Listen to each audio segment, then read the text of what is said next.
آج میں آپ کے سامنے U P P S C G I C Urdu lecturer job examination کے سلیبس سے اردو تنقید میں حالی کے تعلق سے یہ ویڈیو لے کر حاضر ہوا ہوں. تو چلیے شروع کرتے ہیں. حالی یعنی مولانا الطاف حسین حالی، ان کی پیدائش 1837 میں پانی پت میں ہوئی تھی. ان کا تخلص پہلے خستہ تھا اور پھر بعد میں مرزا غالب کے کہنے پر انہوں نے حالی تخلص اختیار کر لیا تھا. مولانا الطاف حسین حالی کے والد کا نام ارزو بخش تھا. مولانا الطاف حسین حالی 31 دسمبر 1914 کو اس دنیا فانی کو الوداع کہہ گئے. حالی اردو کے پہلے باضابطہ تنقید نگار ہیں. حالی کی تصنیف مقدمہ شعر و شاعری اردو تنقید کی پہلی باضابطہ کتاب ہے.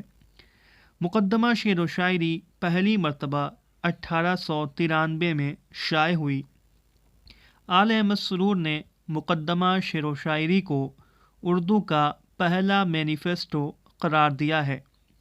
حالی نے شاعر کے لیے 3 چیزوں کو نہایت اہم قرار دیا ہے: تخیل، مطالعہ کائنات اور تفحص الفاظ. حالی نے شعر کی 3 خوبیاں بتائی ہیں: سادگی، اصلیت اور جوش. حالی وزن اور قافیے کو شاعری کے لیے ضروری خیال نہیں کرتے، مگر کہتے ہیں کہ شعر میں اس سے حسن پیدا ہوتا ہے. حالی کی تصانیف ہم دیکھ لیتے ہیں.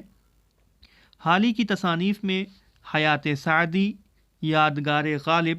حیات سعدی جو کہ 1886 میں انہوں نے لکھی، جس میں شیخ سعدی کی سوانح حیات ہے. یادگار غالب 1897 میں جس میں یادگار مرزا غالب کی سوانح حیات. حیات جاوید سر سید احمد کی سوانح حیات 1901 میں. یادگار غالب 1897 میں. مجالس النساء ایک ناول ہے جو کہ انہوں نے مڈل کلاس کی لڑکیوں کے لیے لکھا تھا. مولود شریف، تریاق مسموم. مولود شریف پھر سے لکھا گیا ہے یہاں پہ. طبقات العرض، سفر نامہ حکیم ناصر خسرو اور مقدمہ شعر و شاعری 1893 میں. پہلی اردو کی باضابطہ تنقیدی کتاب وغیرہ ان کی کتابیں ہیں. اب ہم کچھ اہم اقوال بھی ان کے تعلق سے دیکھ لیتے ہیں. سعدی ہمارے لیے تھا، حالی ہم میں سے ہے. فراق گورکھپوری کا یہ قول. سعدی ہمارے لیے تھا، حالی ہم میں سے ہے. رام بابو سکسینہ کا یہ قول.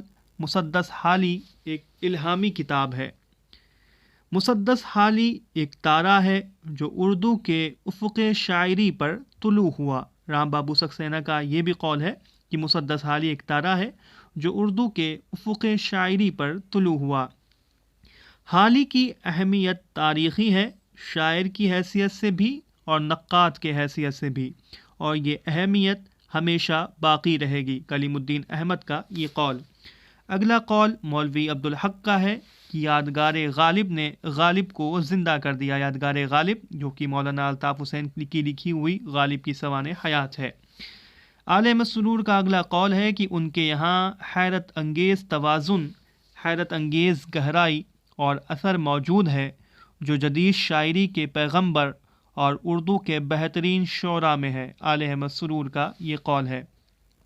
کلیم الدین احمد کا اگلا قول ہے کہ خیالات ماخوذ، واقفیت محدود، نظر سطحی، فہم و ادراک معمولی، غور و فکر ناکافی، تمیز ادنا، دماغ و شخصیت اوسط، یہ تھی حالی کی کائنات. کلیم الدین احمد کا یہ قول حالی کے تعلق سے. حالی نے غزل پر سخت تنقید کی ہے اور مثنوی کو سب سے کارآمد صنف قرار دیا ہے. حالی نے غزل پر سخت تنقید کی اور مثنوی کو سب سے کارآمد صنف قرار دیا ہے. تو یہ میں نے آپ کے سامنے حالی کے تعلق سے، جو کہ جی آئی سی اردو کے ایگزامینیشن کے سلیبس میں یہ ہیں، ان کے تعلق سے میں نے یہ ویڈیو آپ کے سامنے رکھی ہے.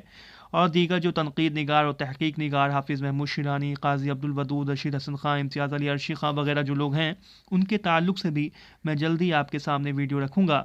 آپ ہمارے چینل سے جڑے رہیں. اگر آپ نے ہمارے چینل کو سبسکرائب نہیں کیا ہے تو ہمارے چینل کو سبسکرائب کر لیں اور ویڈیو کو لائک کرنا نہ بھولیں.